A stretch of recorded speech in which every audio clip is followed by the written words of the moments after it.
7 kabupaten Sumsel masih rawan karhutlah, diantaranya Ogan Komering Ilir, Musi Banyu Asin, Pali, Muara Enim, Banyu Asin, Musirawas, dan Musirawas Utara.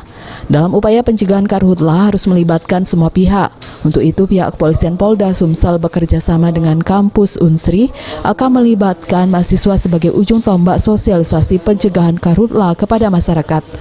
Nantinya para mahasiswa melalui program kuliah kerja nyata atau KKN akan melakukan sosialisasi untuk mengingatkan masyarakat bahaya dan pelanggaran hukum tentang karhutlah. Sehingga diharapkan tahun ini tidak terjadi kebakaran hutan dan lahan di Sumsel. Turun ke lapangan, masa kita cuma ahli saja. Jadi saya sudah memerintahkan LP2M, kita ada namanya KKN tematik. Nah, KKN tematik ini nanti diarahkan di daerah-daerah yang rawan kebakaran, mahasiswa turun. Jadi tidak cuma tukang demo. Zamannya lagi, sekarang turun ke lapangan. Kalau mau demo ke lapangan itu. Ya. Nah, nanti kita ajak semua yang kemarin yang demo, bulan rame itu ajak kalau itu suruh turun. Mudah-mudahan ini bisa terjaga. Kalau memang sebenarnya kebakaran itu kadang-kadang kan tidak sengaja ya, karena ketidaktahuan, tahu-tahunya besar apinya dikira kecil.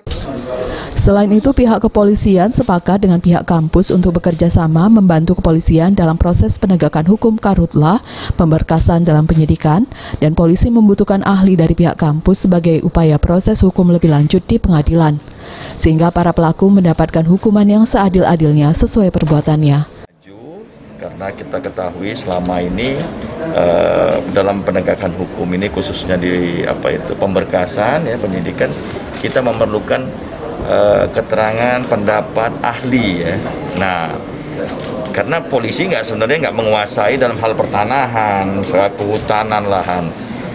Dengan kerjasama ini jadi itu semuanya hambatan-hambatan jarak segala macam itu waktu ini bisa dipotong.